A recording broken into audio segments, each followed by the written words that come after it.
자, 안녕하세요. 네, 반갑습니다. 지난 시간에 이제 정책 평가의 타당성 저해 요인이란 내용까지 했었죠. 그 표정 뭐예요? 네? 저희가 그런 걸 했었나요? 자, 그래서 정책 평가의 타당성을 저해하는 요인 그래가지고 그 독립변수와 종속변수 간의 인과관계의 완전 무결성을 나타내는 타당성 개념이 있었죠? 그거를 무슨 개념이라고 했어요? 그렇지. 자, 이렇게 생소한 표정이에요. 내적 타당성이라고 했잖아. 자, 이건 다른 게 아니고, 인과관계에 다른 허위의 변수가 개입되지 않은, 그걸 의미했죠. 내적 타당성. 자, 그래서 내적 타당성이 높다는 건 이론적으로 굉장히 완벽한 내용이다라는 거였고, 자, 이론적으로 완벽한 내적 타당성이 보장된 걸 다른 외부의 조직이나 사례에 일반화시킬 수 있는 건 무슨 타당성이었어요? 외적 타당성. 그렇지, 그거는 외적 타당성 개념이었고. 자, 그 다음에 내적 타당성과 외적 타당성은 무슨 관계에 있어요? 내적 타당성이 너무 지나치게 지켜지다 보면은 오히려 이론의 현실성이 떨어질 우려가 있다. 그래서 내적 타당성이 비교적 저해될 우려가 있다. 이런 내용이 있었죠. 자, 그래서 그거 기억해 두시면 되고, 자, 그 다음에 시험에 많이 나오는 게 내적 타당성 저해 요인과 외적 타당성 저해 요인을 구분하는 문제가 시험에 많이 나온다고 말씀드렸죠. 근데 그 중에서 상대적으로 수가 좀 적은 외적 타당성 저해 요인을 5개만 정확하게 기억하면 된다고 했죠. 자, 5개 한번 떠올려 봅시다. 첫 번째는 호선 효과. 자, 이건 알려드릴게요. 호선 효과. 그 다음에 하나씩만 한번 기억을 해볼게요. 호선 효과. 그 다음에 야, 너무 쉽게 빨리 포기하는 거 아니에요? 자, 복습했다면 호선 효과. 그 다음에 299페이지에 있어요. 이거 한번 다시 정리해볼게요. 자, 그 다음에 여러 번 실험 처리를 반복해서 오히려 그 집단이 그 실험에 너무 익숙해지는 거예요. 익숙해지는 거. 그거를 다수의 처리, 그냥 다수의 처리에 의한 간섭인데요. 정식 명칭 그냥 다수 처리, 이렇게 생각하시면 되고요. 다수 처리.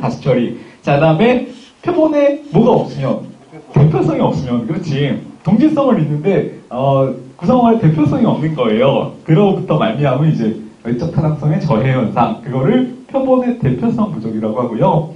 자, 그 다음에 이거는 약간 표현이 어렵죠. 실험 조작 측정의 상호작용 그래가지고 사전 측정을 받아본 적이 있는 집단을 없는 집단에 일반화하기가 어렵다 이런 거예요. 이 개념은 이해하시면 되는데, 그래서 실험 조작 측정의 상호작용성의 문제, 그래서 뭐 실험 이렇게만 기억하시면 되고, 마지막 배웠던 게 영어로 되어 있는 크리밍 효과. 그래서 이건 뭐예요? 실험 효과가 크게 나타날 사람들만 의도적으로 실험 집단으로 선정하는 데서 발생하는 문제점인 거였죠. 그래서 5개, 호선 효과, 그 다음에 다수 처리, 그 다음에 표본의 대표성 부족, 그 다음에 실험 조작, 그 다음에 크리밍, 호다표, 실크, 이렇게 5개 기억하라고 말씀드렸잖아요. 분명히. 이상한데? 느낌이 좋지 않아? 몇 개만 더 그러면은. 저번 시간에 했던 것 중에서, 자, 독립변수와 종속변수가 있으면은 그 사이에 뭐가 보장이 되어야 실험이 제대로 수행이 된 거예요? 독립변수와 종속변수, 그 다음에, 그렇죠. 그 사이에 인과관계가 담보되어야만 그 실험이 정확하게 수행이 됐다라고 표현을 할 수가 있는데, 자, 인과관계가 보장이 됐다는 건 다른 제3의 변수가 개입되지 않았다는 걸 의미하죠. 자, 근데 우리 다른 제3의 변수의 개념을 몇 개 배웠을 거예요, 지난 시간에. 그 중에서, 자, 독립변수와 종속변수 사이에 인과관계가 없는데 있는 것처럼 보이게 만드는 변수. 그렇지. 그걸 허위 변수라고 하고. 자, 그런 상태를 무슨 관계에 있다? 허위 관계에 있다. 이렇게. 그럼 허위 변수를 제거하면 어떻게 됐어요? 실험 처리 결과가 안 나와요. 그렇지. 실험 결과가 아예 사라진다. 이렇게. 자, 그래서 마치 관계가 있는 것처럼 보이도록 만드는 거. 자, 그걸 허위 변수라고 했고요. 자, 관계는 있는데 그게 약간 더 과소평가되거나 과대평가되도록 만드는 거를 혼란 변수. 그렇지. 혼란 변수라고 했고요. 자, 그다음에 독립 변수 앞에서 먼저 독립 변수에 영향을 주는 거예요. 독립 변수 앞에 있으면서 독립 변수에 영향을 주는 거. 선행 변수. 그렇지. 그건 선행 변수라고 했고요. 선행 변수. 자, 그다음에 독립 변수 뒤에 있으면서 독립 변수의 결과이면서 종속 변수의 원인이 되는 거. 매개 변수. 그렇지. 사이에 껴있다 해서 매개 변수라고 했고요. 자, 그 다음에 허위 변수랑 반대죠. 허위 변수는 아까 관계가 없는데 있는 것처럼 보이게 하는 거. 얘는 관계가 있는데 없는 것처럼 보이게 하는 거. 그 있잖아. 허위 변수의 반대. 있는데도 없는 것처럼 보이게 만드는 것은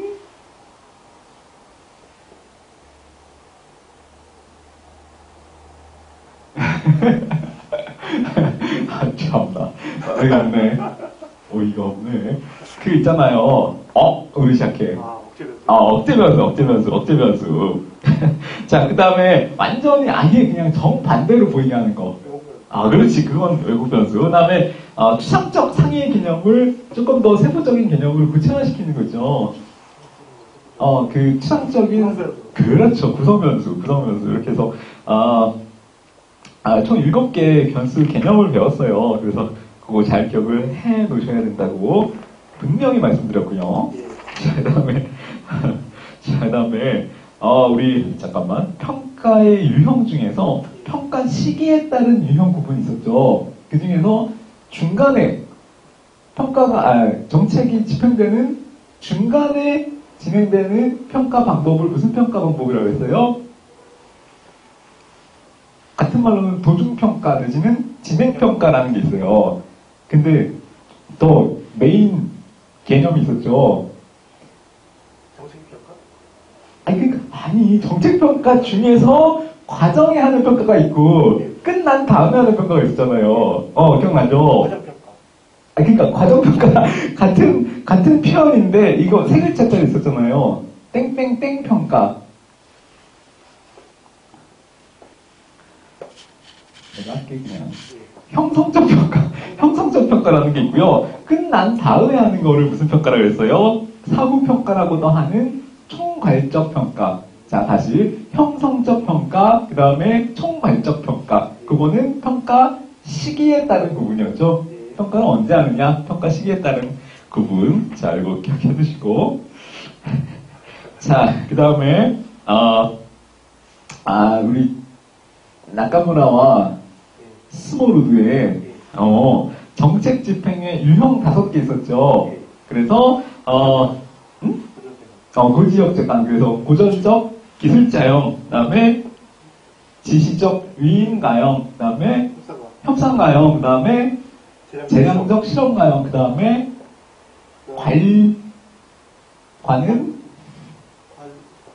관료와 관련된 기업가 같아. 그래서 관료적 기업가형 이렇게 불렀죠. 자, 근데 거기에 따라서 정책 평가의 기준이 또 달라졌잖아. 그래서 그거 매치시키는 거 있었죠. 자, 그거는 뭐였어요?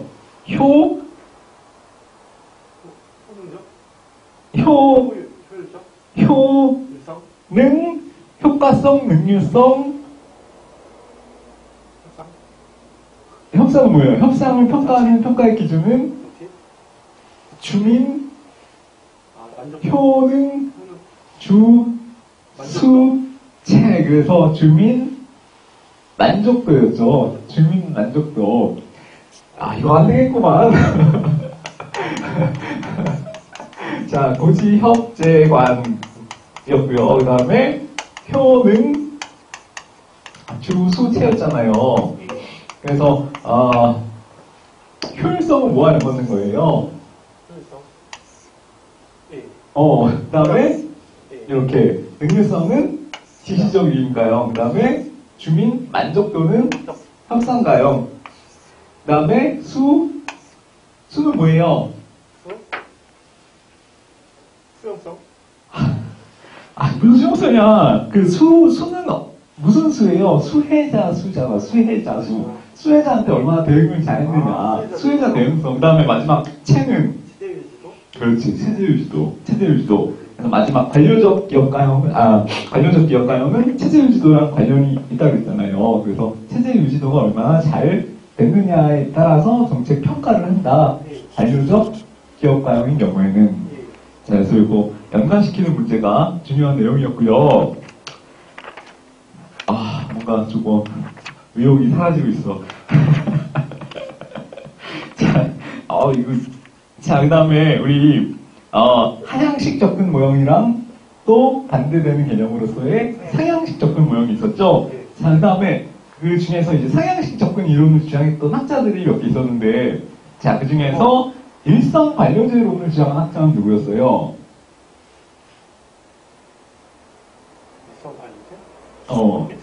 그렇지. 립스키의 일선 관료제론. 자, 립스키에 따르면 일선 관료들은 재량권을 혹은 이제 업무에 있어서의 자율권을 보유하고 있다, 하고 있지 않다? 하고 있다. 자, 근데 인적, 물적, 시간적 자원이 충분하다, 불충분하다? 그렇지, 불충분하다. 권위에 대해서 위협을 받는다, 받지 않는다? 받는다. 자, 그래서 일선 관료들은 어떻게 업무를 수행한다 그랬어요? 굉장히 복잡하지 않고 단순화되어 있거나 뭔가 정형화되어 있는 그런 업무 처리 방식으로 업무를 수행한다고 했죠. 자, 그다음에 고객 집단에 대해서 어떻게 한다 그랬어요? 고객 집단에 대해서 자기 나름대로 뭔가 평가의 기준을 세워가지고 편향성? 약간 그 등급을 나눠서 접근한다 그랬죠. 그거를 이제 고객 집단의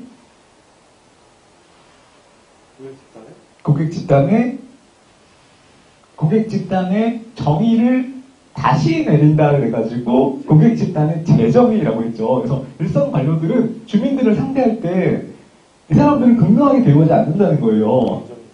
재정의하기 때문에 자기 나름대로 기준을 가지고 등급을 매긴다는 거야. 그래서 이 집단한테는 이렇게 다른 대우를 혹은 다른 행정 서비스를 제공한다. 이런 개념이 있었어요. 자, 그 다음에 또 상향식 집행 모형 중에서, 이런 것도 있었죠. 범안이라는 학자의 범안. 그렇지. 적응적 집행 또는 상황론적 집행. 맞아요. 둘 다 맞아. 자, 그래서 범안은 크게 거시 집행 구조랑 미시 집행 구조로 나눴죠. 자, 그 중에서 뭐가 더 중요하다? 정책 집행의 성과는 뭐에 달려있다? 그렇지. 미시 집행 맞아. 왜냐하면 이 사람은 뭘 주장하는 학자니까? 상향식을 주장하는 학자니까. 밑에서부터 일선에서의 현장 대응성이 제일 중요하다. 그래서 미시 집행 과정이 훨씬 중요하다. 중요한 거는 미시 집행 과정이다. 이렇게 주장을 했잖아요. 범안. 자, 그 다음에 한 명 더 있었죠. 엘모어라는 학자가 있었는데, 엘모어라는 학자는 정책 집행 과정을 방향에 따라 나눴죠. 전방향과 후방향. 근데 이 학자는 뭘 더 중요하게 생각했어요? 그렇지. 후방향적 접근을 더 중요하게 생각했다는 것. 후방향적 접근이 뭔데? 그게 상향적 접근인 거죠. 상향적 접근. 자, 그래서 그거 기억을 해놓으시면 되고요. 시간 관계상 복습은 이 정도까지만 하고, 대충 알았어. 어느 정도 수준으로 복습을 했는지. 다시 한번 정리를 해 놓으세요. 이럴 수가. 자, 다시 한번 고지형제간, 낙가문화와 스몰의도, 그 다음에 고지형제간에 따라서는 정책평가의 기준이 표준조수체. 주는 뭐예요? 그 다음에 수는? 수혜자, 대응성. 그렇지. 그 다음에 체는? 그렇지. 체제유지도. 자, 이렇게 잊지 마시고 중요한 거니까. 사실 오늘 배우는 정책과 관련된 내용들은 그냥 마무리예요, 마무리. 오늘은 이제 본격적으로 조직론을 들어갈 거고, 자, 뒤에 나오는 내용들은, 그냥 개념 정리 위주로만 잘 정리를 해놓으시면 되는 부분들이에요. 완전히 뭐 S급, A급 논점들이 없기 때문에 자, 이 내용들은 개념 위주로 이제 정리해서 마무리를 하고요. 그 다음에 또 바로 조직론으로 한번 들어가 보도록 할게요. 자, 300페이지 보시고요. 300페이지 정책평가의 방법이라고 되어 있죠. 그래서 실험과 비실험, 자, 이런 개념으로 나눠져 있는데, 자, 정책평가의 방법을 설계할 때, 자, 설계를 할 때 크게 나눠서 이제 실험적 방법이 있고요. 그 다음에 준실험적 방법이라는 방법으로 정책을 평가하는 거예요. 자, 그래서 이 정책이 과연 효과가 있는가, 효과가 없는가, 자, 이런 것들을 평가할 때, 자, 흔히 이제 실험 집단이라는 것을 구성하게 되죠. 실험 집단. 그 다음에 실험 집단과 비교하기 위해서 통제 집단이라는 것을 구성하게 돼요. 그래서 이 두 개의 집단을 가지고 어떻게 하는 거예요? 정책이 효과가 있나 없나를 비교하는 거죠. 그래서 어디에 정책 처리를 하는 거예요? 자, 정책을 어디에 적용을 시켜보는 거예요? 정책을 실험 집단에. 그래. 그래서 실험을 하는 집단이다. 그래서 실험 집단이라고 하는 거예요. 그래서 여기에만 정책 처리를 하는 거예요. 정책 처리를 해보고, 그 다음에 통제 집단은 그냥 내버려두고, 그래서 이 정책이 과연 이 실험 집단에 어느 만큼의 효과를 가져다 줬는가, 그거를 어떻게 하는 거예요? 비교하는 거지.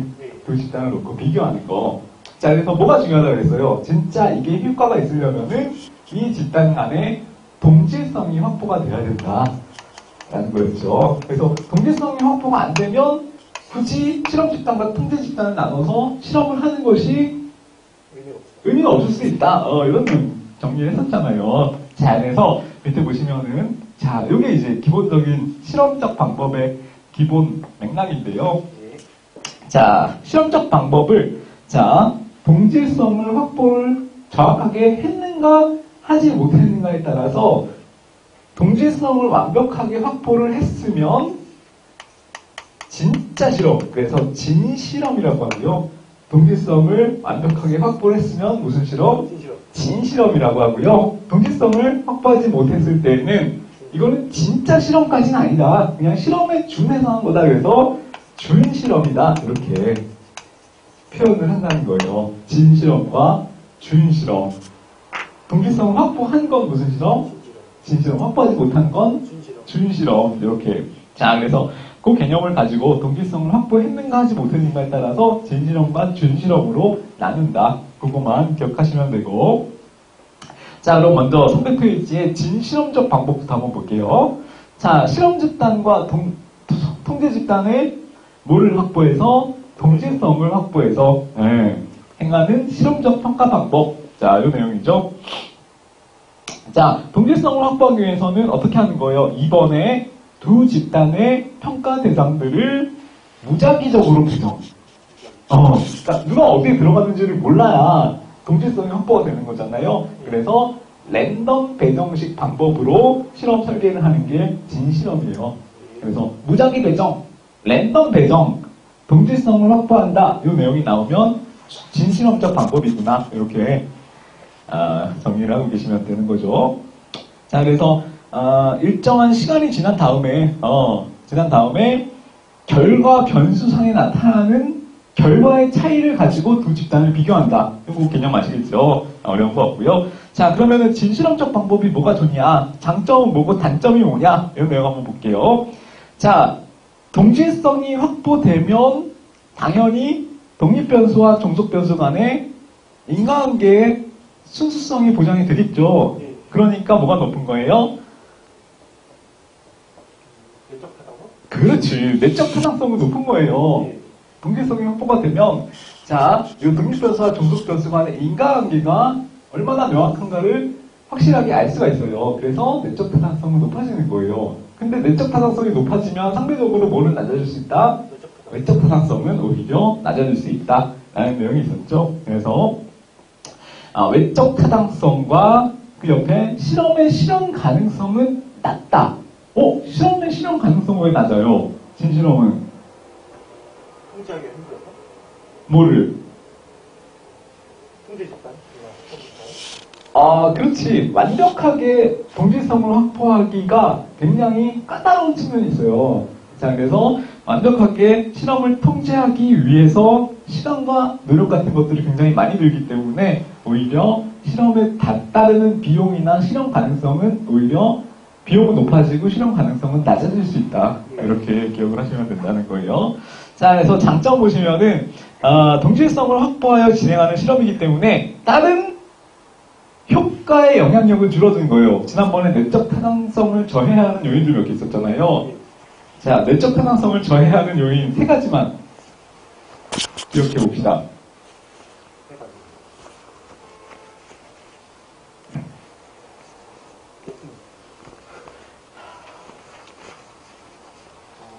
이럴 수가. 자, 역사적 요인 같은 거 있었죠. 그 다음에 시간이 지나서 이 피실험 대상자들이 어떻게 돼요? 나이를 먹으면서 성숙해지는 성숙효과. 자, 그 다음에 처음에 선발을 할 때, 이거는 이제 외세적 요인에 들어가는 거죠. 내적 타당성의 저해율 중에서 외세적 요인. 뭐였어요? 선발에 있어서의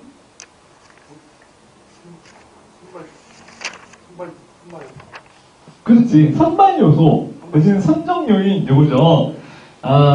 실험 집단이랑 비교 집단은 구성원을 다르게 선발했기 때문에 나타나는 시험의 내적 타당도의 저해 현상. 그거를 선발 효과, 선발 요소라고 했죠. 선발 요소. 그래서 유일하게 내적 타당도를 저해하는 외재적 요소가 선발 요소. 이렇게 정리를 했었죠. 그래서 꼭 하나만 기억해두면 된다고. 나 2개를 기억하라고도 안 했어. 하나만 기억하면 된다고 분명히 말씀을 드린 걸로 기억이 나는데 아니야. 영어 공부에 주력했겠지. 분명히 뭔가 다른 거에 더 노력했기 때문에 기억을 하지 못하는 거라고 생각하고 싶네. 자, 그래서 어쨌든 장점은 뭐냐면 아까 봤던 그 내용이에요. 내적 타당성이 높아질 수 있다. 내적 타당성이 더 확보될 수 있다. 진실험의 가장 큰 장점. 내적 타당성이 높아질 수 있다라는 거. 자, 근데 반면에 완벽한 실험 설계를 하는 게 현실적으로는 곤란할 수가 있기 때문에 거기에 따르는 비용, 시간 소요, 그 다음에 실험 가능성은 낮아질 수 있다. 자, 이거 기억해 두시고, 그 다음에 내적 타당성이 너무 높아지면 오히려 그에 대한 반작용으로서 외적 타당성은 낮아질 우려가 있다. 라는 것들을 기억을 해두시면 되죠. 자, 이게 특징이에요. 특징. 자, 그래서 시험에 나오면은 일단 개념하고요. 가장 큰 장점, 단점이 뭐냐. 그것만 간단하게 정리하시면 돼요. 크게 막 어렵게 파고 들어서 정리하시지 마시고. 물론 그러시지도 않겠지만. 파고들기는커녕, 개념도 제대로 정리가 안 됐구만. 전까지 너무 파고들었어요. 너무 파고들었어요? 네, 잠깐 좀, 템포를 늦춰가는 단계야. 자, 그 다음에, 알았어. 네, 연말이니까 이해할게요. 자, 301페이지. 준실험적 방법 나오죠? 자, 준실험적 방법은 실험 집단이랑 통제 집단 간에 뭐를 확보하지 못한 거? 동질성. 그렇지. 동질성을 확보하지 못한 거를, 진짜 실험이 아니다. 그냥 실험에 준해서 하는 거다. 그래서 준실험이라고 표현을 하는 거예요. 자, 그리고, 자, 그래서 이번에도 있죠. 동질성을 확보하지 못한다는 점에서는 진실험이랑 다르다. 자, 그래서, 근데, 뒤에 비실험이라는 개념이 또 나올 거예요. 비실험. 자, 여기다 쓸게요. 비실험. 자, 비실험은 그냥 간단히 말씀드려서 뭐냐면은, 통제 집단을 따로 구성하지 않는 거예요. 비실험은 뭐냐면은, 통제 집단을 따로 구성하지 않는 거예요. 자, 그러니까, 이해했어? 실험이라고 이제 표현을 하려면 최소한 실험 집단과 통제 집단 2개의 집단으로 나눈다는 거예요. A 집단, B 집단을 나눠가지고 이 실험 집단에만 정책 처리를 해서 2개가 어떻게 다른가, 정책 효과가 어떻게 나타나는가 이거를 비교해야만 실험이라고 표현을 하는 건데, 자, 요거 2개의 집단을 구분하지 않고 그냥 A 집단만 가지고 이 정책이 효력이 있었는가를 보는 거예요. 이거는 실험적 방법이 아니고 뭐라고 그런다고 한다? 비실험적 방법이라고 한다. 자, 그래서 요 진실험, 준실험, 비실험 이렇게 세 가지 개념으로 나누는 거고요. 자, 진실험과 준실험은 실험적 방법 중에서 진실험은 동질성이 확보된 실험을 진실험, 동질성이 확보되지 않은 실험을 준실험이라고 표현을 하는 거고, 비실험은 뭐냐면은 아예 집단을 두 개로 나누지 않고 그냥 하나의 실험 집단만 가지고 판단을 하는 거를 비실험 이렇게 표현을 한다는 거죠. 세 개 개념 구분 아시겠죠? 자, 그래서 세 개 개념을 구분하는 것만 잘하시면 이 개념은 끝나요. 그래서 잘 받으시면 될 것 같고요. 밑에 보시면은 뭐 준실험 방법의 유형 나오는데, 자, 여기까지는 크게 보실 필요 없어요. 그냥 개념 정도만 잘 정리하시면 되고, 밑에 준실험적 방법의 장단점이라고 나오는데, 자, 이것만 간단하게 한번 볼게요. 자, 장점은 뭐예요?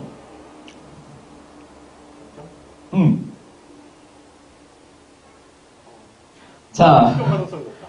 실험 가능성이 진실험보다는 높을 가능성이 있겠죠. 자, 그래서 진실험보다는 실험 가능성이 높은 게 준실험의 특징. 자, 그러면 내적 타당성은 진실험보다 어때요? 맞아요. 상대적으로 낮죠. 자, 그 다음에 외적 타당성은 그럼 상대적으로 진실험보다 높죠. 자, 그러니까 이 두 개의 개념이 반대라고 생각하시면 돼요. 반대. 자, 그래서 진실험의 장점과 단점을 반대로 생각하시면 준실험의 장점과 단점이 되는 거예요. 근데 이것 자체는 전혀 어렵지 않아요. 자, 그러니까 이거 개념만 잘 알고 계시면 되고, 그 다음에 준실험적 방법은 동질성이 확보된 거다, 안 된 거다? 안 된 거다? 라는 거 잘 아시면 되는 거예요. 자, 다음 페이지에 302페이지. 비실험적 방법. 자, 비실험적 방법은 뭐가 구성되지 않는 거? 그렇지. 통제 집단 내지는 비교 집단이라는 것이 구성되지 않는 실험을 의미한다. 이거는 그냥 실험이라고 볼 수 없다. 실험이 아니다. 그래서 비실험. 이렇게 표현을 한다는 거예요. 이건 실험이 아니다. 그래서 비실험. 자, 비실험적 방법은 장점이 뭐냐면은, 자, 거기 3번을 보세요. 3번. 자, 비실험적 방법은 내적 타당성은 높겠어요? 낮겠어요? 맞아요. 그렇지. 내적 타당성 굉장히 낮죠. 자, 내적 타당성이 낮으면 외적 타당성은 높아요. 상대적으로 굉장히 높죠. 자, 다음에 실험 가능성은 높아요. 왜? 외적 타당성가 높아서? 그 관계성이 아니에요. 외적 타당성이랑 관계가 없이, 자, 이거는 집단을 두 개를 만들 필요가 없잖아. 자, 그러니까 집단을 하나 드는 비용과 시간이면 오히려 실험을 할 수가 있기 때문에 현실적으로 실험 가능성이 높아요. 높고 시간과 비용의 소모가 저야. 절약되죠. 적죠. 그렇기 때문에 실험 가능성이 높은 거예요. 예. 자, 그래서 이 세 개의 개념을 잘 정리하시면 되고, 자, 그래서 3번 있죠. 외적 타당성과 실험 가능성이 높은 장점이 있지만 반면에 뭐는 낮다? 외적 타당성. 내적 타당성은 낮을 수 있는 단점이 있다라는 거예요. 예. 오늘 약간 정신이 저기 딴 데가 있는데? 무슨 일 있었어? 솔직히 얘기해봐. 어? 피곤한. 피곤해? 오늘 공부를 너무 많이 했어요? 이제 체력이 갔구나? 다시요? 삼겹살만 먹어요. 그 체력 관리가 필요한데, 우리 체력이 사실은 한계가 있어요. 아무리 체력이 좋은 사람도, 아무리 젊은 사람도, 젊잖아. 20대잖아, 아직. 체력의 한계가 있단 말이에요. 그래서 항상 그걸 생각하셔야 돼. 시험일을 기준으로 이런 곡선. 처음에 보통 수험생들이 공부할 때 이렇잖아. 시험 한참 남았을 때는 공부 엄청 열심히 해. 처음 시작할 때는 막 12시간씩, 15시간씩 막 공부하다가 시간 지나면 점점 이제 체력 고갈되고 집중력이 고갈되고 의욕 떨어지고 하면서 시험에 닥쳤을 때는 막상 공부를 제대로 못해요. 아프고 막. 그래서 우리 처음에 공부 시작할 때는 지금 정도의 시험까지 얼마 남았어요? 180도. 6개월 이상 남았을 때는 사실 이 정도 단계예요. 그래서 지금 그냥 페이스 조절 정도 하면서 꾸준히만 공부하시면 돼. 지금 체력을 소모한다는 거는 약간 페이스 조절을 잘 못하고 있는 거예요. 마라톤으로 치면 지금은 42km 중에 한 10km 정도를 뛰고 있는 상황이라는 거죠. 그래서 어쨌든 시험 앞두고 여기 한 두 달 전부터 스피치를 올릴 필요가 있고요. 그 전에는 이제 가급적 페이스 조절을 하면서 조금씩 해 나가시면 돼요. 지금 단계에서 피곤하다는 느낌이 들면 그건 페이스 조절을 잘 못하는 거야. 아셨죠? 괜히 다른 데 또 힘 빼지 마시고 술 먹고 그러면서 괜히 체력 소모하지 마시고 우리 체력 관리를 잘 하셔서 아껴서 쓰실 필요가 있어요. 자, 그래서 다시 한번 정리를 하면은 비실험은 뭐가 높다? 외적 타당성. 외적 타당성, 그 다음에 실험 가능성은 굉장히 높다. 반면에 뭐는 떨어질 수 있다? 내적 타당성. 내적 타당성은 떨어질 수가 있다라는 거. 자, 밑에 보시면은 실험법 그래가지고 대표적 비실험. 자, 명칭이 몇 개 있죠? 단일 실험 사후 측정 설계. 자, 그 다음에 단일 집단 사전 사후 측정 설계. 자, 공통점은 뭐예요? 집단이 하나라는 거죠. 단일 집단. 비교 집단이나 통제 집단이 없잖아. 그러니까 단일 집단만 있는 거예요. 단일 집단. 집단이 하나야. 자, 이 단일 집단을 사후에 측정하도록 설계하느냐. 자, 이거는 시간을 의미하는 거죠. 단일 집단을 사후에 측정하는 거냐, 아니면 단일 집단을 사전에 한번 평가하고 사후에 한번 또 측정을 하는 거냐, 그거에 따라서 나눠지는 거예요. 단일 집단 사후 측정 설계, 단일 집단 사전 사후 측정 설계. 이렇게 개념 어렵지 않죠? 자, 그래서 밑에 서머리 부분을 다시 한번 정리를 하시면 되고요. 자, 그래서 실험은 크게 두 개가 있다. 진실험이 있고 준실험이 있고. 자, 차이점은 동질성이 확보되어 있으면 확보되어 있으면 무슨 실험? 진실험. 확보 안 돼 있으면 준실험. 자, 비실험은 뭐가 없다? 비실험은 통계 집단. 통제 집단 내지는 비교 집단이 없다라는 거. 자, 이 중에서 내적 타당성이 가장 높은 건 뭐다? 내적 타당성이 가장 높은 거는 진실험. 진실험이다. 자, 내적 타당성이 중간인 거. 세 개 중에.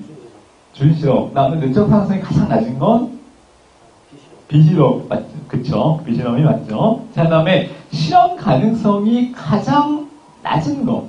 실험 가능성. 내적 타당성. 아니. 진실험. 무슨 말을 하는 거니? 실험 가능성이 가장 낮은 거는 진실험, 준실험, 비실험 중에서 진실험이라는 거고요. 그 다음에 외적 타당성이 중간인 거. 준실험. 그렇죠. 중간인 건 다 준실험이에요. 중간인 건 다 준실험. 내적 타당성이 제일 높은 건 진실험. 내적 타당성이 제일 낮은 건 비실험. 외적 타당성이 제일 높은 건 요점은 비실험. 외적 타당성이 제일 낮은 건 진실험. 그렇죠. 자, 그래서 그렇게 세 개를 비교하는 문제가 나오니까 세 개만 잘 비교하시면 되고, 개념 자체는 어렵지 않죠? 어렵지 않은 거예요. 지금 집중을 제대로 못하고 있는 것 뿐이지. 어렵지 않아요. 자, 넘어가시고 303페이지. 자, 정보 업무 평가예요. 정보 업무 평가. 자, 정보 업무 평가라는 거는 정책, 그 다음에 계획을 수립하는 거, 그 다음에 집행. 자, 이 내용들이 제대로 수행이 되는지를 평가하는 국정 운영의 능률성 확보 수단. 자, 이렇게 기억을 하시면 되고요. 자, 우리나라 근거법이 있어요. 그래가지고 정부 업무 평가에 관한 기본법을 처음에 이제 2001년에 시행하다가 최근에 2006년부터는 명칭이 좀 바뀌었죠. 정부 업무 평가 기본법. 정부 업무 평가 기본법. 자, 요 근거법에 의해서 정부 업무 평가를 지금 수행해 오고 있어요. 자, 그래서 그 내용에 대해서 잠깐 좀 법 조문을 좀 정리를 하고요. 그 다음에 내용을 정리하도록 할게요. 자, 다른 건 보실 필요가 없고요. 밑에 3번 통합적 평가 제도의 운영이라고 되어 있는 부분 있죠. 자, 그래서 정보 업무 평가하기 위해서 기구를 두고 있어요. 자, 그게 뭐냐면은 정보 업무 평가 위원회. 정부 업무평가위원회라는 조직이에요. 자, 그거는 소속이 어디냐면은 국무총리 소속. 자, 정부 업무평가위원회는 소속이 어디다? 국무총리 소속이다. 라는 거를 자, 처음 알아두시면 되고. 자, 그 다음에 8조에 어떤 내용이냐면은 정부 업무평가 기본 계획을 수립한다. 라는 내용이 있어요. 정부 업무평가 기본 계획. 자, 기본 계획은 매년 설립을 하는 건 아니죠. 어떻게 알았어요? 5년에 한 번씩 기본 계획이라는 것을 작성을 한다라는 거. 자, 5년이 아니에요. 이거는 5년이 아니고 그거랑 헷갈렸구나. 자, 얘는 3년이에요. 3년. 난 참 이상하게 집중이 안 되는 느낌이 있다.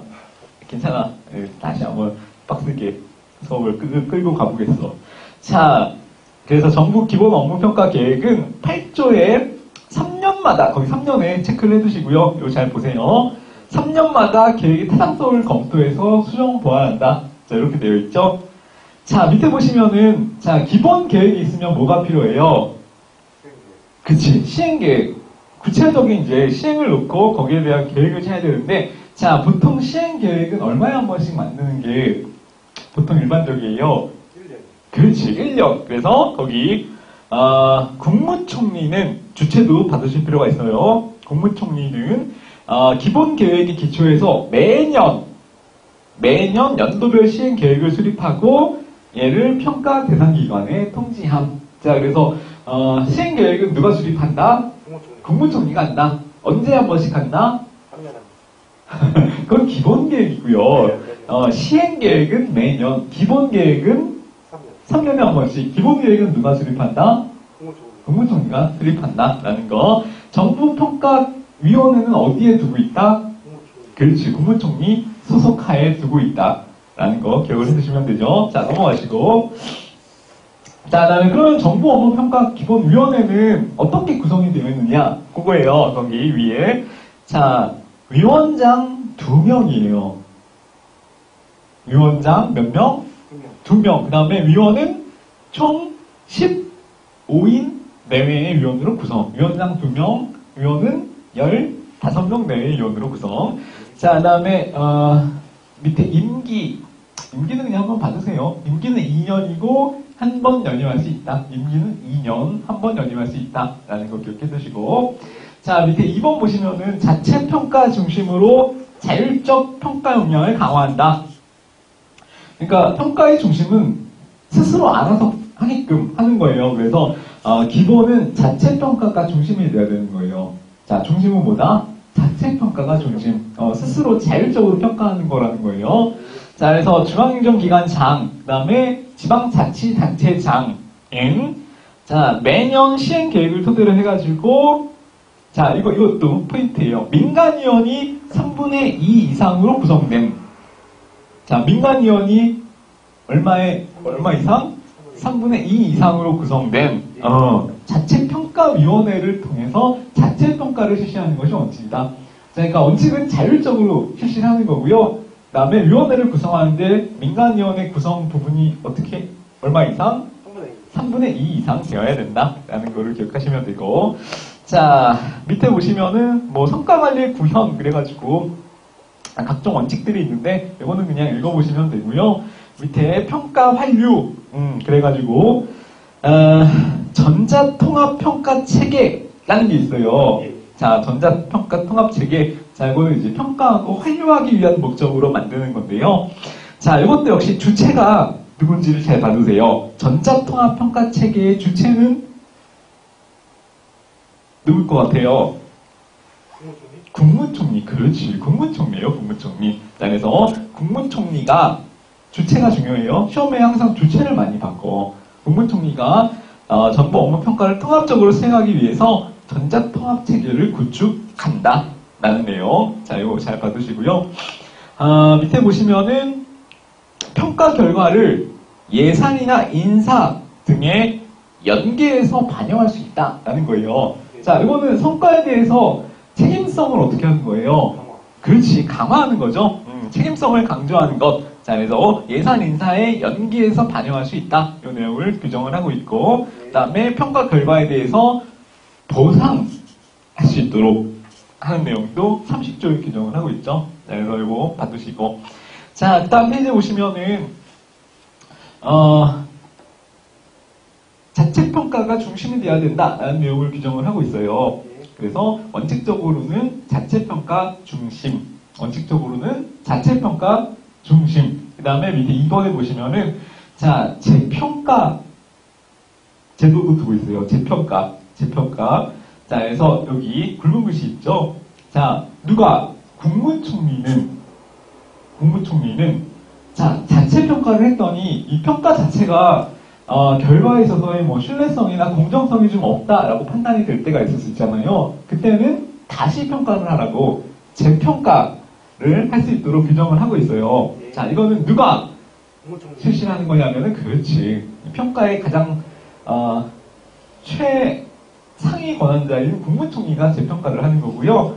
자, 국무총리는 자체평가의 재평가가 필요하다고 판단할 때, 필요 없으면 안 할 수 있어요. 필요하다고 판단될 때 정보업무평가위원회의 심의 의결을 거쳐서, 자, 그것도 중요해요. 밑에 재평가를 실시하여야 한다, 할 수 있다. 할 수 있다. 왜? 이거는 재량이니까 필요하다고 인정될 때만 할 수 있음. 누가? 국무총리가. 자, 그 내용을 기억해 주세요. 자체평가가 원칙이고요. 국무총리가 필요하다고 인정할 때는 재평가를 할 수 있음. 이렇게 규정을 하고 있어요. 자, 그 다음에 밑에 특정평가라고 있죠. 자, 특정평가는 뭐예요? 국정을 통합 관리하기 위해서 필요한 정책을 평가하는 건데, 자, 특정평가의 주체는 누구겠어요? 그렇죠. 여기 나오는 대부분의 좁은 내용들이 다 주체를 국무총리로 규정을 하고 있어요. 자, 그래서 이거 역시 특정평가 역시 국무총리가 중앙행정기관을 대상으로 해서 통합적으로 관리에 필요한 사항들을 평가하는 것. 자, 국무총리가 하는 거는 위에서 하는 평가예요? 아래에서 위로 하는 평가예요? 상향식이에요? 하향식이에요? 하향식. 그렇지. 그렇기 때문에 거기 2번에 자, 가로 열고 하향식 평가라고 되어 있죠? 그거는 위에서 컨트롤 타워에서 아래로 하는 평가이기 때문에 하향식 평가라고 표현을 해놓는 거예요. 자, 그거 기억하시고. 자, 그 다음에 밑에 3번에 보시면 이런 평가도 있어요. 지방자치단체 합동평가. 자, 그래서 지방자치단체나 자치장이 위임받아서 처리하는 국가의 사무. 국가에서 위임받아서 지방자치단체에서 처리하는 사무가 있거든요. 자, 그거를 위임사무라고 하는데, 자, 거기에 대해서, 자, 이것도 주체를 받으세요. 행정안전부 장관은 중앙행정기관 장과 합동으로 합동평가를 실시할 수 있음. 누가?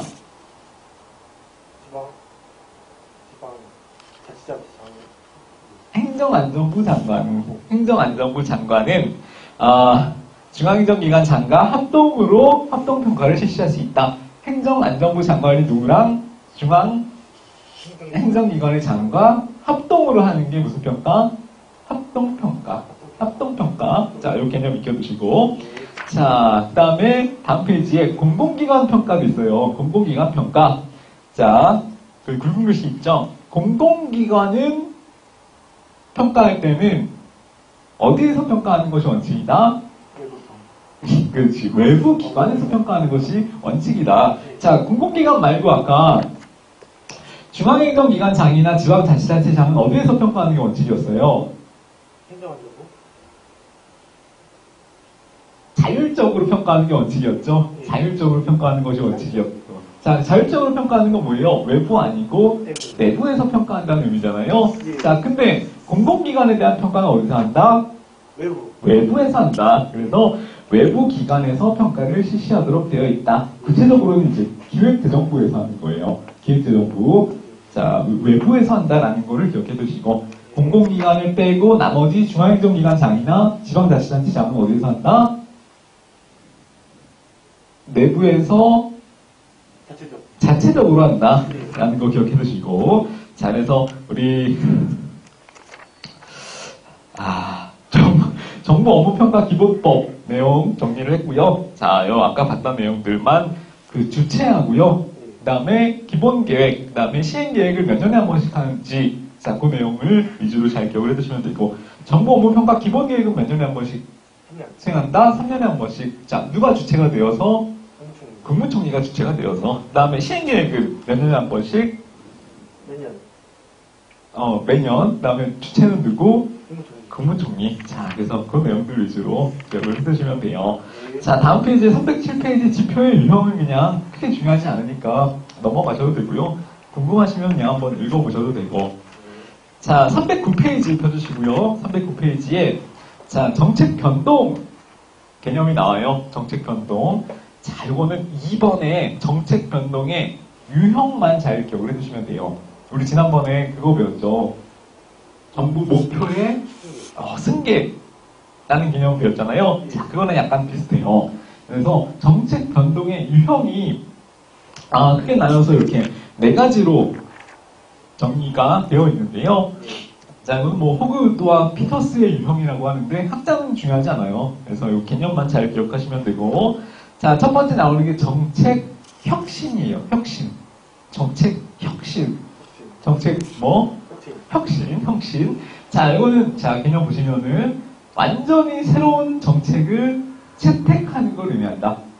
그러니까 기존의 정책 상관없이 그냥 처음부터 새로 어떤 정책을 할 것인지를 새로 다시 채택하는 거. 그걸 뭐라 그런다?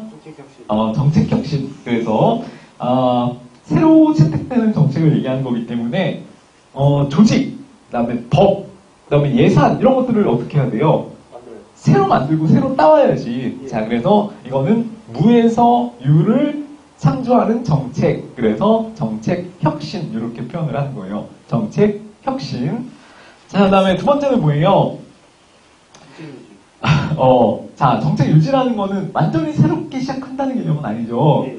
기존의 건 있어요. 기존의 건 있는데 거기에 따라서 좀 세부적인 요소만 새로 완만하게 다듬거나 대체하거나 새롭게 수정하는 거. 예. 자, 그걸 얘기하는 거예요. 그걸 뭐라 그런다? 정책 유지. 정책 유지. 다른 말로는 좀 이렇게 풀어서 설명을 하면은 정책의 적응적 유지. 이렇게 또 표현을 할 수 있어요. 자, 그 다음에 밑에 3번 보시면은 정책 승계라는 개념이 나오죠. 예. 정책 승계. 자, 정책 승계는 뭐겠어요? 목표가 달라집니다. 그렇지. 목표가 달라지는 거. 자, 정책의 근본적인 수정을 필요로 하는 경우, 기존의 정책이 있었는데, 그거를 다른 걸로 변경하거나 수정할 필요가 있을 때, 그때 하는 거를 정책 승계라고 하는 거예요. 자, 이번에 정책 유지란 건 뭐가 달라요? 정책 유지는 기본 골격이 있고, 세부적인 것만 이렇게 다듬는 걸 얘기했잖아. 기본 골격이 있고, 세부적인 것만 다듬는 거를 정책 유지다라고 얘기를 했잖아요. 그러나 정책 승계는 아예 근본적으로, 골격 자체를 뜯어 고치는 거를 정책 승계라고 하는 거예요. 자, 그래서 밑에 보시면은 정책 유지랑 정책 승계 개념을 구분하는 게 있죠. 플러스. 자, 여기 시험에 간혹 비교하는 문제가 나올 때가 있어요. 그래서 공통점은 뭐다? 정책의 목표는 그대로 있는 거. 자, 근데 차이점은 정책 유지는 기본 골격은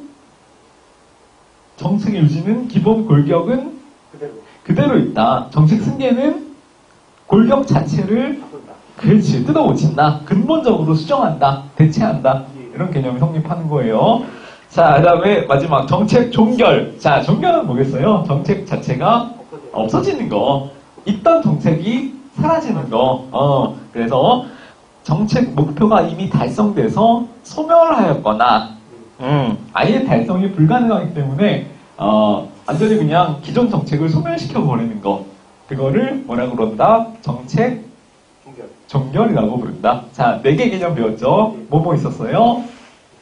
정책 혁신, 정책 유지, 승계, 종결. 4개 개념 잘 정리하시면 되고요. 개념이 어렵지 않죠? 자, 그 다음에 310페이지, 11페이지. 자, 이건 역시 크게 중요하지 않아요. 그래서 필요하다면 한 번쯤 읽어보시면 되고, 나머지는 크게 중요치 않고 시험이랑 관련이 별로 없기 때문에 넘어가셔도 돼요. 자, 312페이지의 기획이라는 거 있는데요. 자, 이것도 그냥 가볍게 보고 넘어가도록 할게요. 자, 312페이지의 기획이라는 거는 뭐예요? 약간 계획, 정책을 수립하기 위한 계획의 개념인 거죠. 플래닝. 그래서 행정 목표를 달성하기 위해서 장래의 활동에 대한 결정을 준비하는 과정. 이거를 뭐라고 한다? 기획이라고 한다는 거예요. 기획. 자, 313페이지에 보시면은 기획 수립의 절차 있죠, 절차. 자, 이거 간혹 배열하는 문제가 나올 때가 있어요. 그래서 이 단계만 한번 봐주실 필요가 있는데, 자, 처음에 어떤 문제를 해결할지 문제에 대해서 인지를 해야겠죠. 그 다음에 이 기획을 통해서 달성하려는 목표가 뭔가? 자, 그게 목표 설정이에요. 자, 처음에 문제를 인식하는 거, 문제 인지. 그 다음에 목표를 설정하는 거, 목표 설정. 자, 그 다음에 필요한 정보가 있으면 정보를 수집하거나 분석하는 과정이 필요하겠죠. 그래서 정보 수집, 분석. 자, 그 다음에 미래에 어떻게 변할까? 이거를 가정하는 거를 기획 전제 설정이라고 해요. 자, 그래서 정보를 수집하고 미래에 대해서 분석하는 기획 전제를 설정하고, 자, 그 다음에 대안을 탐색한 다음에 최종안을 선택하고. 자, 이 단계 흐름만 이해하시면 되고요. 전혀 어렵지 않아요. 3번이랑 4번만 정확하게 혼동하지 말고 기억을 해주시면 돼요. 정보 수집하는 게 세 번째 단계. 그 다음에 기획 전제를 설정하는 게 네 번째 단계. 자, 네 번째 단계는 뭐라고요? 설정. 세 번째 단계는? 그렇지. 정보의 수집 분석. 자, 넘어가시고. 자, 그 다음에 315페이지를 보시면요. 315페이지. 거기 5번만 보세요. 5번. 자, 기획의 종류인데, 자, 기획이 고정되어 있느냐의 여부에 따라서 그 기간에 따라서 보통 고정계획과 연동계획이라는 게 나눠져요. 자, 기획이 고정되어 있느냐에 따라서 고정계획과 무슨 계획? 연동계획으로 나뉘어진다. 자, 고정계획은 뭐냐면은 계획 기간이 명확하게 딱 고정되어 있는 기획. 자, 보통 이제 5년 내지는 10년 이상 이렇게 기간이 딱 고정되어 있는 거 있잖아요. 우리 박정희 시대 흔히 했던 경제개발 5개년 계획, 그런 것들은 딱 5개년으로 어떻게 된 거예요? 고정되어 있는 거잖아. 자, 그래서 무슨 계획이라고 부른다? 고정계획이라고 부른다. 고정계획이라고 부른다. 자, 근데 이런 계획들은 요즘에는 이런 기획을 할 가능성이 높을까요? 적을까요? 적죠. 왜? 뭐의 변동성이 심하기 때문에? 사회 환경에 대한 변동성이 굉장히 심하기 때문에 딱 고정적으로 기간을 정해서 계획을 수립하기가 굉장히 곤란해요. 자, 그래서 오늘날에는 어떤 걸 수립하냐면은, 자, 약간 유연하게 변동 가능성이 높은 계획을 수립하는데 그거를 연동계획이라고 하는 거예요. 연동계획. 자, 연동계획은 뭐냐면은, 자, 기간을 고정적으로 정해놓는 게 아니고요. 자, 신축적 유지를 하기 위해서 매년, 얼마에 한 번씩? 매년. 얼마에 한 번씩? 매년. 자, 매년 계획 내용을 수정하고 보완하는 거. 그래서 계획 기간을 이제 1년씩만 추가해 가는 거예요. 보면 딱 잡아놓고 하는 게 아니라, 예를 들어서 내가 공부를 5년 하겠다. 딱 잡아놓는 거야. 그래서 만약에 나연 씨가 25살인가? 플러스 5살이라고 하고, 자, 5년 하겠다. 30까지 공부를 하겠다. 이거를 딱 명확하게 잡아놓고 하는 거를 무슨 계획? 고정계획. 자, 근데 반면에 연동계획이라는 거는 올해 1년 해보고, 안 되면 1년씩 어떻게? 추가, 연장 하는 거를 동계획이라고 한다는 거죠. 자, 그렇게 이해를 하시면 돼요. 어렵지 않죠? 자, 그래서 오늘날에는 고정계획이라는 것이 사실상 불가능한 경우가 많다. 왜냐하면 오늘날은 환경 변화가 한 치 앞을 모르는 상황이기 때문에 그래서 고정계획이라는 것은 거의 불가능하다. 자, 연동계획을 수립하는 추세에 있죠. 자, 1시간 정도 수업을 했는데 여기까지가 일단 자, 여기까지가 정책학 마지막 부분이었어요. 그래서 정책학까지가 정리가 된 거고요. 완성은 본인이 습득을 정확하게 머릿속에 정리가 돼야 완성이 되는 거고 그냥 이건 진도가 마무리된 것 뿐이에요. 그래서 복습을 다시 한번 잘 해서 정책에도 중요한 내용들이 꽤 있었잖아. 시험에 나올 만한 S등급, A등급짜리 내용들이 꽤 있었기 때문에 그 내용들 위주로 다시 한번 정리를 해주세요. 자, 그 다음에 우리 3단원 조직론 부분을 조금 볼게요. 조직론.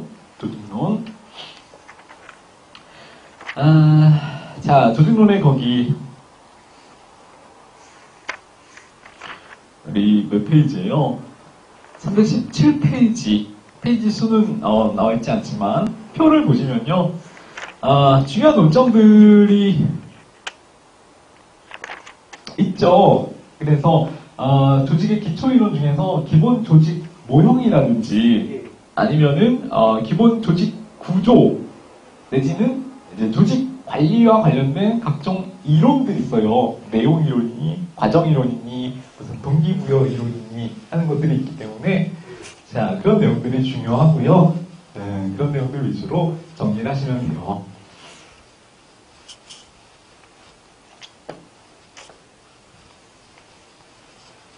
자,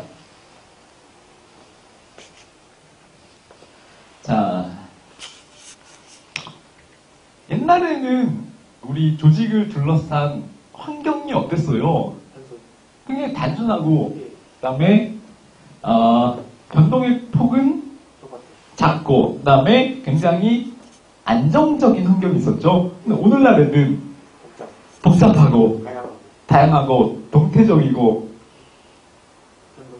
변동의 폭이 크고, 자, 이런 환경에 놓여있단 말이에요. 자, 그러니까, 조직관도, 이상적인 조직도 과거에 비해서 현대 환경에 맞게 굉장히 달라졌겠죠. 자, 그래서 조직이라는 거는 환경 변화에 굉장히 많은 영향을 받는다라는 걸 기억하시면 되고요. 그래서 환경이 어떻게 변하는가에 따라서 그 시대에 맞게 이상적인 조직의 형태가 그때그때 달라질 수 있다라는 거를 먼저 기억을 하시면 돼요.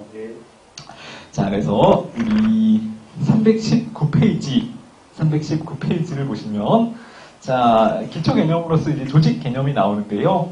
자, 조직의 개념. 자, 조직이라는 거는 자, 세부 요소를 나누면 이렇게 표현을 할 수가 있어요. 자, 이거는 이제 데프트라는 학자가 주장해놓은 조직 개념 내용인데, 자, 첫 번째 조직이라는 거는 그냥 모여있는 사람의 집합체가 아니다. 조직이라는 거는 반드시 이 조직이 추구하는 뭐가 있다? 조직의 목표라는 것이 있다. 그게 첫 번째 조직의 개념이에요.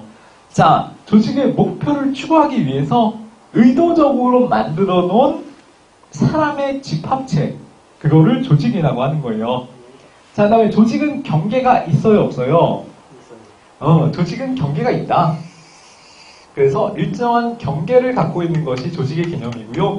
조직 밖은 뭐라고 그래요? 경계 밖은 조직에 둘러싼 외부 환경이라고 표현을 하는 거죠. 자, 그래서 조직은 일정한 경계를 갖고 있으며 조직을 둘러싼 경계 밖을 조직 외부 환경이라고 하고요. 그 경계 안을 조직 내부라고 표현을 할 수 있다.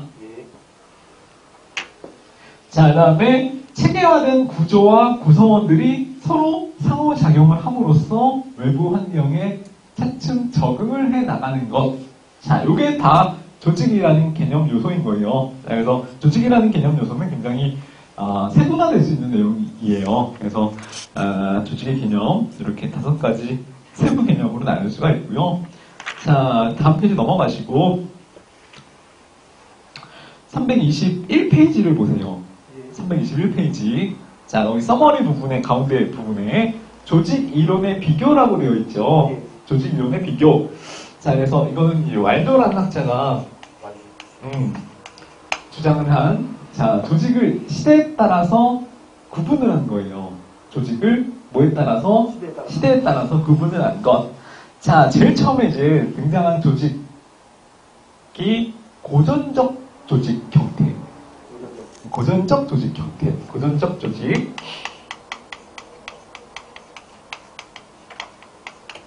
고전적 조직 형태. 자, 이거는 이제 행정학이 처음에 태동하기 시작했을 때, 그때 각광을 받던 조직 개념이에요.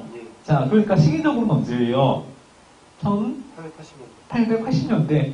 자, 행정학의 접근 방법으로 보자면은 행정원리설이나 테일러의 과학적 관리론이 행정학의 주류를 이루던 그때 시절의 조직관을 얘기하는 거예요. 자, 그때는 인간을 보는 관점이 어땠어요?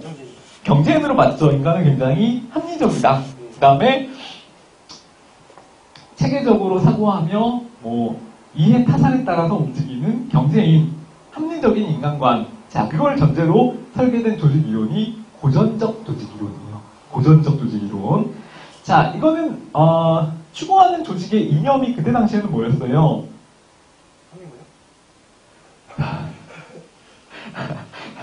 저기 고전적 조직은 인간을 보는 관점이 합리적인 경제인이었고, 그 다음에 행정에 추구해야 되는 가장 중요하게 생각했던 이념이 효율성 비슷해요. 능률성, 그렇죠. 그 중에서도 기계적 능률성을 제일 중요하게 생각했잖아. 자, 합리적 경제인 인간관을 가정을 했고요. 그 다음에 행정에 있어서의 가장 중요한 목표를 기계적 능률성의 확보로 뒀죠.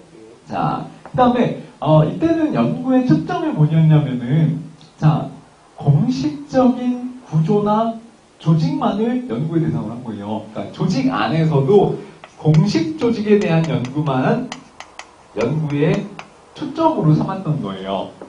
자, 그게 고전적 조직 이론의 특징. 자, 그 다음에 환경과의 상호작용성을 그때는 고려를 했을까요? 하지 못했을까요? 하지 못했어요. 그래서 무슨 조직 이론이라고 부르냐면은, 기억하시네? 자, 이건 기억하시네? 폐쇄적 조직 이론이라고 부른다라는 거예요. 자, 이게 가장 처음에 행정학이 태동하던 시절에 등장했던 고전적 조직 이론, 고전적 조직 이론, 명칭 기억해 두시고, 자, 그 다음에 등장했던 조직 이론이 뭐냐면은 신고전적 조직 이론이라고 해가지고요. 고전은 고전인데 앞에 신자가 붙는 거예요. 자, 이거는 언제냐면은 행정학의 접근 방법을 토대로 보면은 인간관계론이라는 접근 방법이 등장을 했을 때, 그렇지, 1930년대 정도에. 자, 그때는 인간을 보는 관점, 인간관이 뭐였어요? 사회. 그렇죠. 경제인 아니고 사회인이다. 인간은 다른 외부 조직 구성원들과 상호작용을 통해서 조직 목표를 수행하는 사회인이다. 자, 그때는 행정이 추구했던 가장 중요한 이념. 사회인일 때는, 자, 30년대 인간관계론일 때는 행정의 이념 중에서 뭘 제일 강조했어요?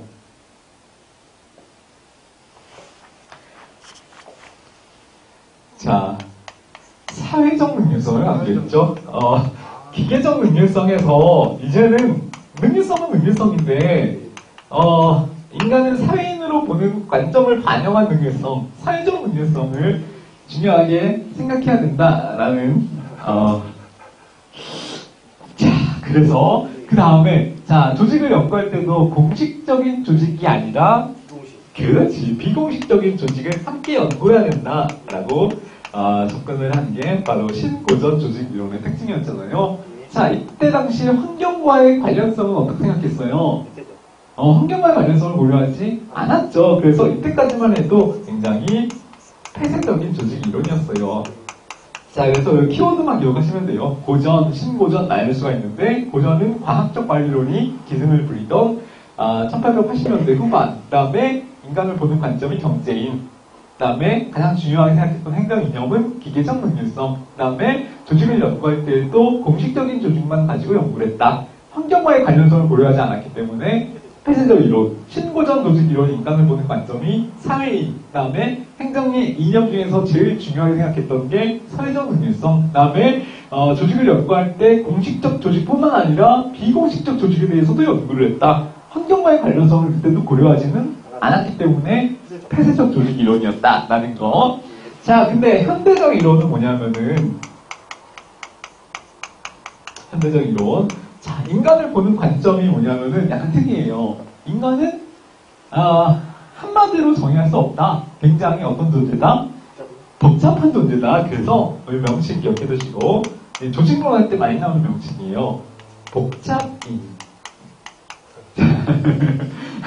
재밌죠? 자, 복잡인. 자, 그 다음에 추구하는 행정의 이념도 굉장히 다원적, 다양화되어 있는 목표를 추구하는 거예요. 다원적인 목표나 이념을 추구한다라는 거. 자, 그 다음에 공식 조직이나 비공식 조직을 막론하고 굉장히 연구의 초점이 통합적이고 다양하다. 통합적이고 다양하다. 자, 근데 제일 큰 특징이 뭐냐면은 환경과의 관련성을 이때부터는 고려했다. 그렇기 때문에 무슨 이론이다? 개방적 이론이다. 라는 거. 여기 제일 중요한 특징이에요. 개방적 이론이다. 라는 거. 그래서 D.왈도라는 학자가 주장한 조직을 크게 몇 개로 분류한? 세 개로 나누어서 분류한 조직 이론의 비교 개념이에요. 자, 이거 잘 기억을 해주시고. 자, 그래서, 앞에 나오는 다른 내용, 이론들은, 자, 요 표 하나로 정리된 거를 풀어서 설명을 한 거예요. 그러니까 요 표, 써머리 표만 잘 기억을 하시면 되고, 다른 거는 그냥 보고 넘어가시면 되고, 특히 오늘 처음 나왔던 복잡인, 그 다음에 뭐, 다원적 목표, 통합적 인식, 뭐 이런 것들 있죠? 자, 이런 표현들만 하나 잘 기억을 해 놓으시고. 자, 다음 페이지에, 322페이지에, 자, 이거는 D.왈도의 분류였잖아요. 왈도 말고, 스캇이라는 학자가 분류를 해놓은 조직이론 분류 개념이 있어요. 자, 누가? 스캇의 분류예요. 스캇의 분류.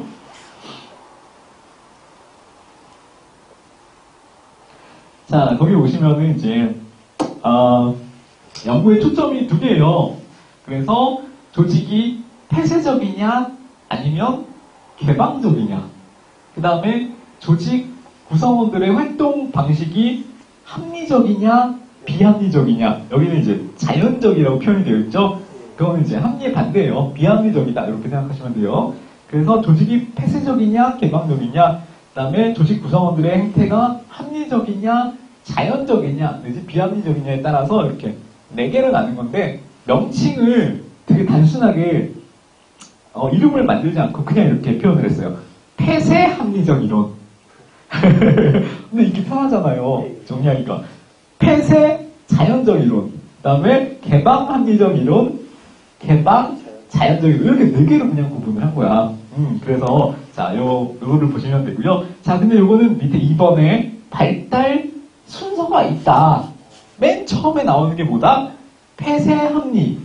이거예요. 자, 이때는 인간을 어떻게 봤어요? 합리적인 경쟁으로 봤잖아. 근데 환경의 기준이 폐쇄적이었잖아요. 폐쇄 합리. 그쵸?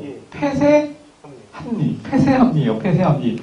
자, 그래서 거기 발달 과정 첫 번째 칸에 보시면은 폐쇄 합리 그래가지고 연도 기준으로 30년 전까지. 30년대 전까지는 과학적 관리론. 그러니까 거기 주요 이론이 과학적 관리론과 연관이 된다. 그쵸?